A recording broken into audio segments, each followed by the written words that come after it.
Good morning and a very warm welcome to our service this morning on this day of Pentecost. Just a few notices in the back of our service booklets today. The Requiem Eucharist that will be on Wednesday. If you'd like to add any names to the list that will be read out on that day, then Sam's email is there for you to do so.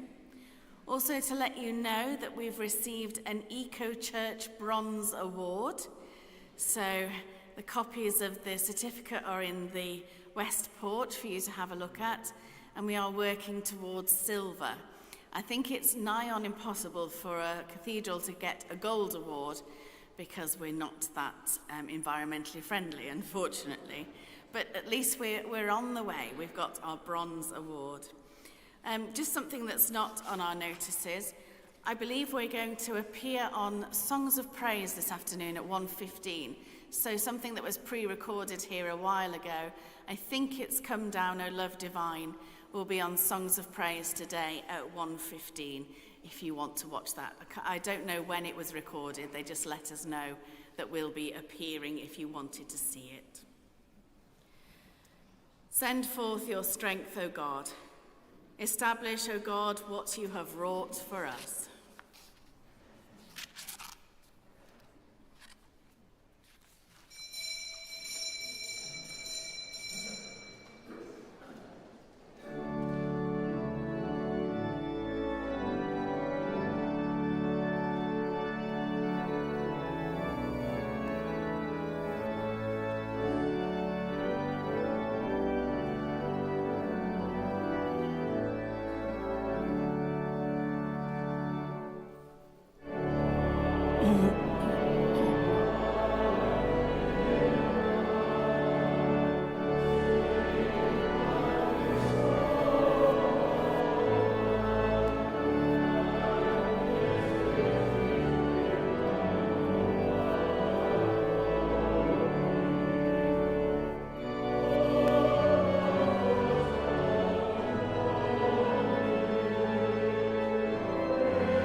In the name of the Father, and of the Son, and of the Holy Spirit.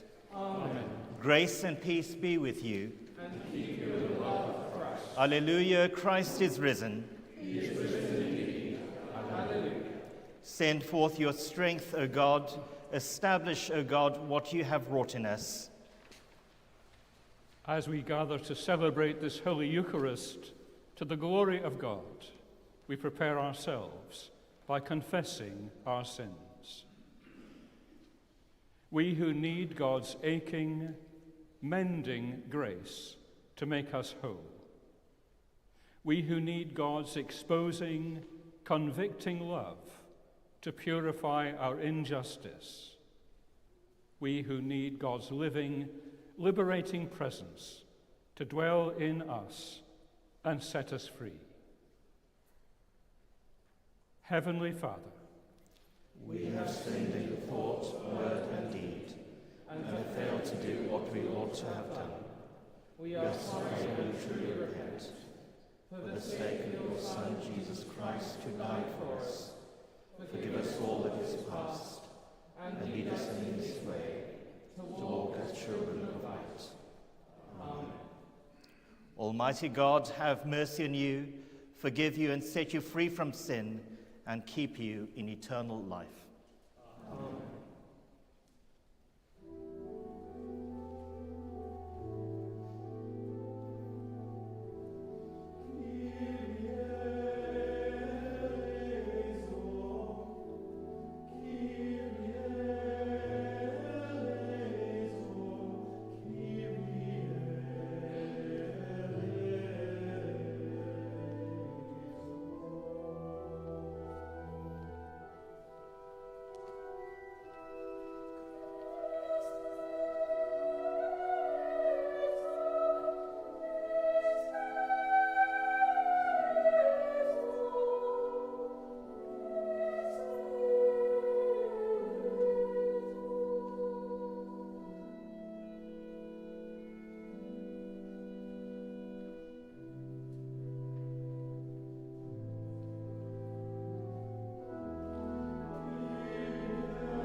God, who at this time did teach the hearts of your faithful people by sending to them the light of your Holy Spirit, grant us by the same Spirit to have a right judgment in all things, and evermore to rejoice in such holy comfort through the merits of Jesus Christ, our ascended Saviour.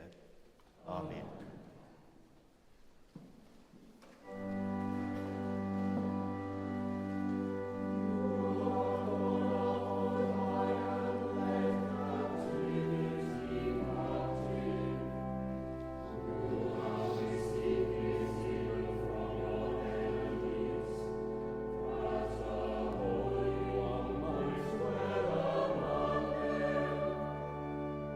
Blessed are you,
reading from the Acts of the Holy Apostles.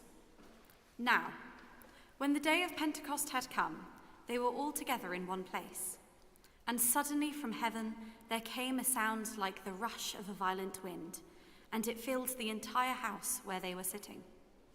Divided tongues as of fire appeared among them, and a tongue rested on each of them. All of them were filled with the Holy Spirit and began to speak in other languages, as the Spirit gave them ability. Now there were devout Jews from every nation under heaven living in Jerusalem. And at this sound, the crowd gathered and was bewildered, because each one heard them speaking in the native language of each. Amazed and astonished, they asked, "Are not all these who are speaking Galileans?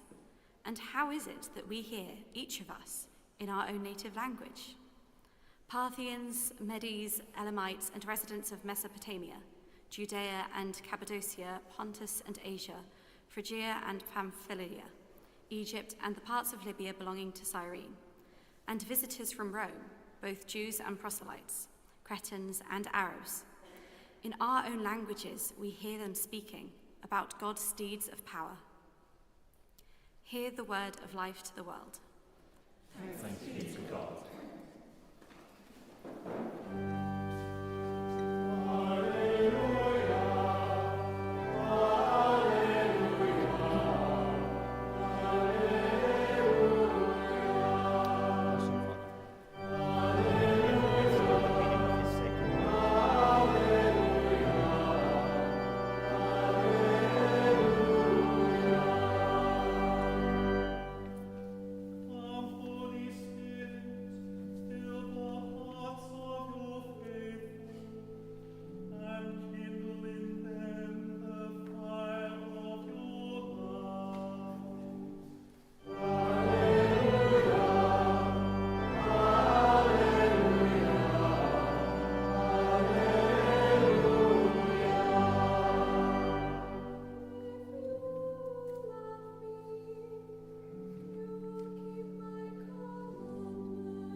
Grace and peace be with you.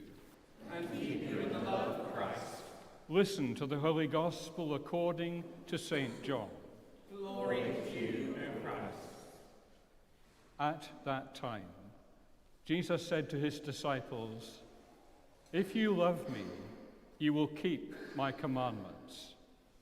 And I will ask the Father, and he will give you another advocate to be with you forever. This is the Spirit of truth, whom the world cannot receive, because it neither sees him nor knows him. You know him because he abides with you, and he will be in you. I will not leave you orphaned. I am coming to you. In a little while, the world will no longer see me, but you will see me. Because I live, you also will live.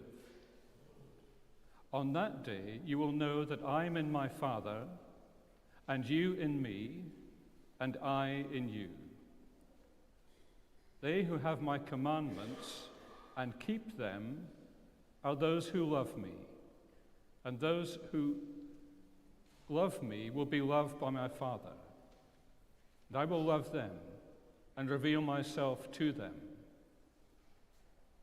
Judas, not Iscariot, said to him, "How is it that you will reveal yourself to us and not to the world?" Jesus answered him, "Those who love me will keep my word, and my Father will love them, and we will come to them and make our home with them.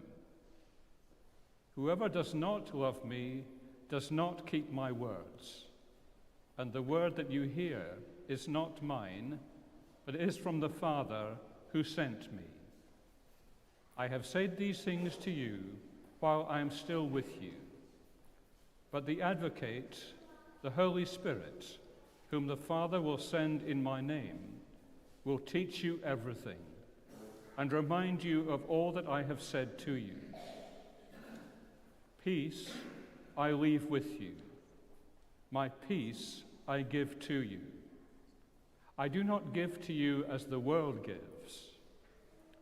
Do not let your hearts be troubled, and do not let them be afraid. This is the gospel of our Saviour. Praise to you, O Christ.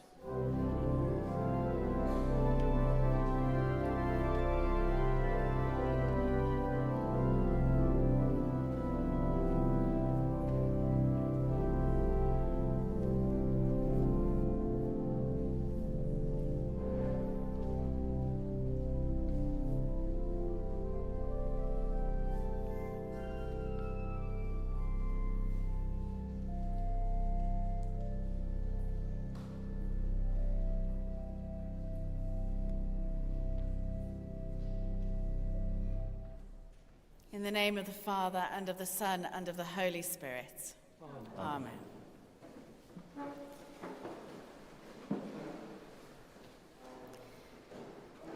There is a point as you drive along the A55 on Anglesey where you're suddenly confronted by a view of Snowdonia.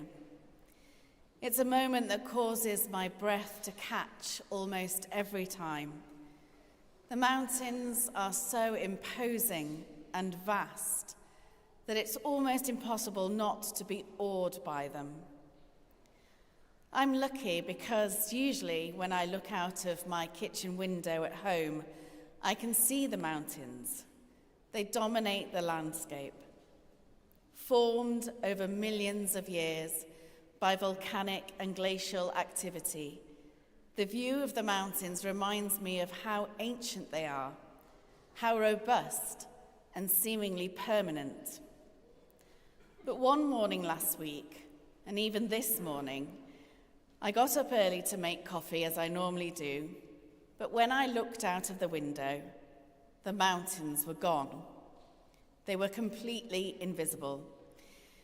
It was momentarily disconcerting that something that seemed so permanent had suddenly disappeared. Of course, they hadn't really gone. They were clouded by thick fog. But if you didn't know they were there, you would never have known they existed. I wonder if this is how the disciples felt when Jesus ascended. Losing him once at the crucifixion was disastrous. But then in some amazing way, they found that he was still with them, appearing in locked rooms, walking along roads with them, and even cooking breakfast for them. Maybe they thought this was how life would be now, with Jesus popping up every now and again to check on them, give them advice, or comfort them. But Jesus needed to return to his Father, and so once again he was gone from the disciples' sight. The person they grew to understand was God in their midst, the God of creation, more permanent than the mountains he created, was gone. Jesus had promised the Spirit, but for a while their eyes must have felt clouded from the sight of God. The absence of God this second time must have been even more troubling. Then on this day of Pentecost, Jesus' promise came to fruition, and the Spirit of God descended on them. No longer would they need to rely on brief moments of Jesus returning to them, but the Spirit of God would dwell in them always. No wonder they seemed drunk. Just a few years ago, they had been lost, and Jesus found them. Then they lost him to death on the cross, but Jesus returned to them. And then he ascended from them, and they'd lost him again, seemingly for good. But now, on this day of Pentecost, God was with them, and not just them, but all who believed. This would be the strength that upheld them, the love that comforted them, and the inspiration that would motivate them into action. It's the Spirit that resides in us still. I lost one of my best friends from school recently. At the beginning of February, all seemed well with her, and by the end of April, after a short illness, she had died. The speed of her ending shocked everyone who knew her, and the unfairness of it shook many of our faiths, but not hers. Even when she knew her time was short, she focused on every moment of joy, every ray of sunshine, and every sign of growth in her carefully tended garden. On Easter morning, I sent her a message saying, "Happy Easter," and her simple reply was, "He is risen," with a smiley face following it. Always a smiley face. Her faith in those last few weeks was humbling. She reminded me of the many Christians that I've met who've been faced with utter disaster and have found a strength to continue, to hope against hope. This is the gift that Jesus left us, the Spirit of God that dwells within us to comfort, inspire, and strengthen. Christianity, sadly, is not an insurance policy against disaster. We all know that. Some of us more than others. It's not a magic wand. It requires faith, and at times, faith is hard. But the Spirit of God is more powerful than anything else on earth, and Jesus tells us that this is available to all who believe. I think sometimes we forget the value of this gift. When I first came back to church, I was surprised to find out that Pentecost was celebrated as the birth of the church, with all the birthday celebrations that go with it. I sort of understood it. The Spirit came down and inspired the apostles to preach the gospel, and the church was born. A collection of people believing in God and preaching the good news that Jesus left them. That is definitely something to celebrate.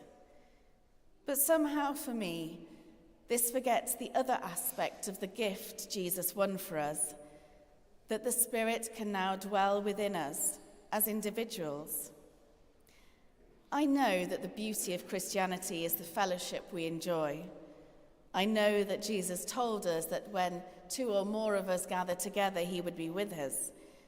But there are times when we're alone, when we face something that's unique to us. Another word for the Spirit of God is the Paraclete. It literally means to come alongside. How many of us have needed that in times of trouble? Other people can be a joy, a help, and a comfort, but sometimes only God can get us through. There are times when we need to be strengthened, times we need to be comforted, or even inspired within ourselves. We are told in the Bible that before Jesus was glorified, the Spirit was not available to all people. It was over the waters of creation. It was given to a select few people to help them with their missions. And God never left his people, never forgot them. But they didn't have the Spirit with them.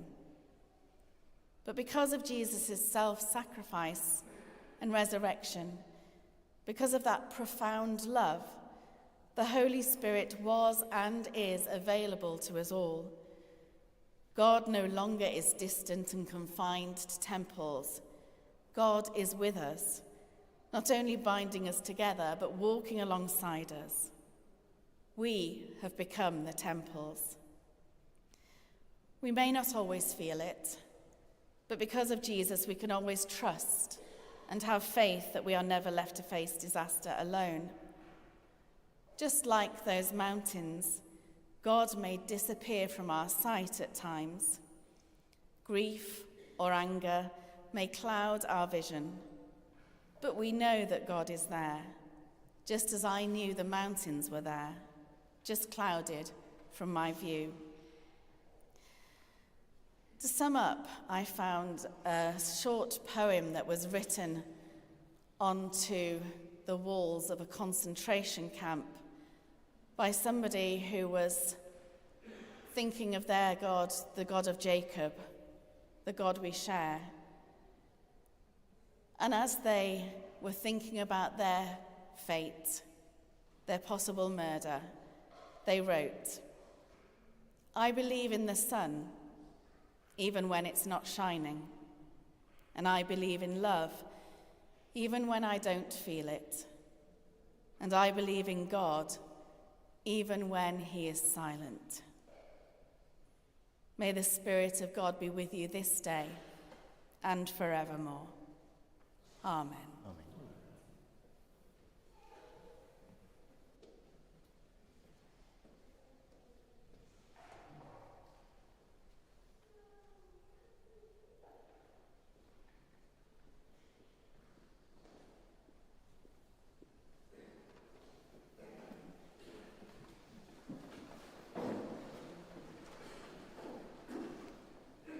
Together, let us affirm our faith. I believe and trust in God the Father, who created all that is.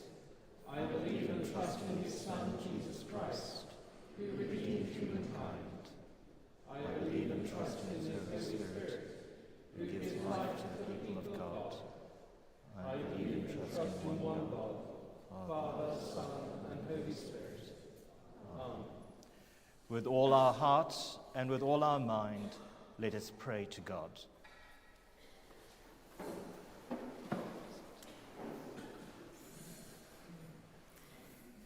In the power of the Holy Spirit that we have received by grace, let us pray. Grant to the Church strength, wisdom, and judgment through the Holy Spirit. Release in your people the power of a living witness to the whole world, fulfilling your command to those who seek to follow you in truth. God, in your mercy, Hear our prayer. have mercy on a world where there is often speech without communication, relationships without love, and where people are separated by barriers of race and nationality. Send your Holy Spirit to show men and women their true needs and teach them to live together without fear. God, in your mercy, Hear our prayer. grant us right judgment in our families, friends, and work. May we know your presence in every situation. Give us grace to reflect your love in our care for those with whom we share our lives. God, in your mercy, Hear our prayer. break through the darkness of unhappy lives with the light of your healing and guidance. Have mercy on those who have never known you. Redeem and restore those who have lost the faith they once had. Pour your healing spirit on all who suffer in any way. And this day we pray for Bill Lovelock, Anne Parry, Dimitra, Andrew Hughes, Lois Williams, John Watkin-Jones, Helen Lincoln, Mark Roberts, and Enid Andrews. God, in your mercy, Hear our prayer. we pray for those who now rejoice in the perfect knowledge and unclouded vision of your nearer presence among them. And we pray for David Arthur Wynne, Ian Machin, Ebony Manlon, Evie Donahue, and David Scott. Rest eternal grant unto them, O God, and let light perpetual shine upon them. May they rest in peace and rise in glory. May our prayers be worthy to stand in the pure light of the Holy Spirit. Merciful Father, accept these prayers for the sake of your Son, Jesus Christ. Amen.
We bring to this place the bread that sustains us. It will become for us the bread of life. We bring to this place the wine that mellows us. It will become for us the lifeblood of the world. Grace and peace be with you. And keep you in the love of Christ. Lift up your hearts. We lift them to the Lord. Let us give thanks to the Lord our God.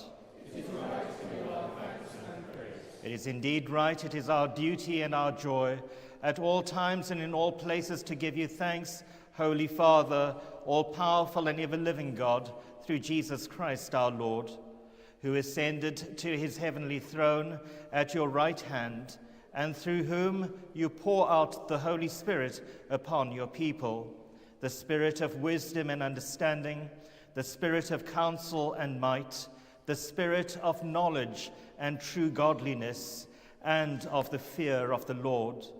We celebrate the mission of your church when in many languages the Holy Spirit found one voice to proclaim one faith. And so with the host of angels and all the company of heaven, we proclaim the glory of your name and join in their unending hymn of praise.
All praise and thanks to you, true and living God, creator of all things, giver of life. You formed us in your own image, but we have marred that image and fall short of your glory. We give you thanks that you sent your Son to share our life.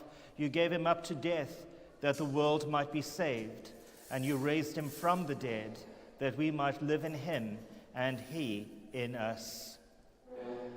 Sanctify with your Spirit this bread and wine, your gifts to us, that they may be for us the body and blood of our Savior, Jesus Christ. On the night that he was betrayed, he took bread, and when he had given thanks, he broke it and gave it to his disciples, saying, "Take, eat. This is my body, which is given for you. Do this in remembrance of me."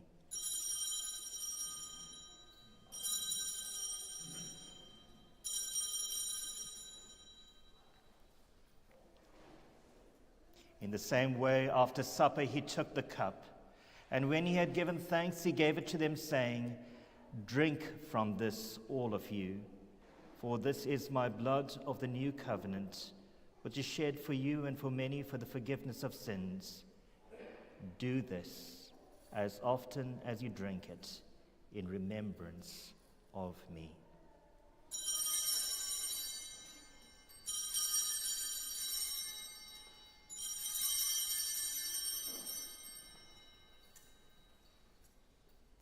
Let us proclaim the mystery of faith. Christ has died, Christ is risen, Christ will come in glory. As he has commanded us, Father, we remember Jesus Christ, your Son, proclaiming his victorious death, rejoicing in his resurrection, and waiting for him to come in glory, we bring to you this bread, this cup. Accept our sacrifice of thanks and praise. Restore and revive your people, renew us and all for whom we pray, with your grace and heavenly blessing, and at the last receive us with all your saints into that unending joy promised by your Son, Jesus Christ our Lord. Through him, with him, in the unity of the Holy Spirit, all honor and glory are yours, Almighty Father, forever and ever. Amen.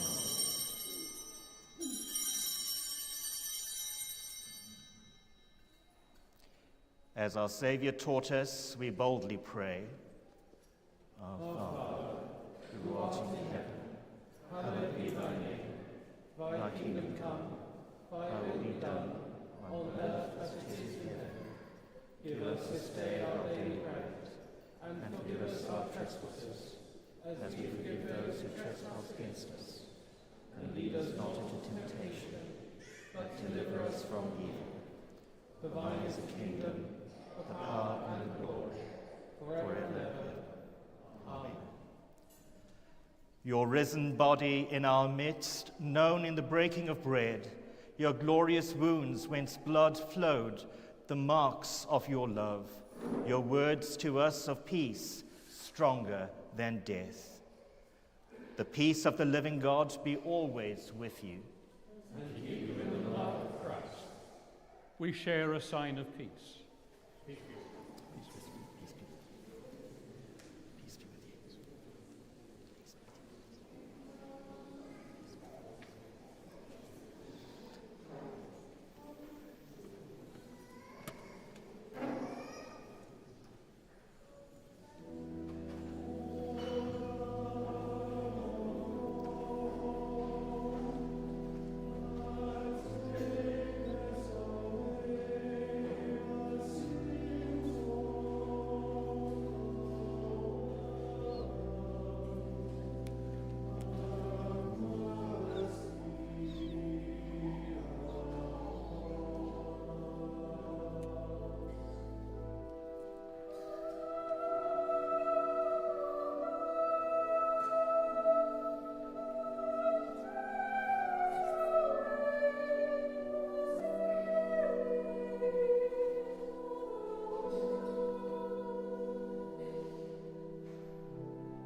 Alleluia, Christ our Passover is sacrificed for us. Therefore, let us keep the feast. Alleluia.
God, and the blessings of God Almighty, the Father, the Son, and the Holy Spirit be among you and remain with you always. Amen. Let us go forth in peace. Alleluia, alleluia. In the name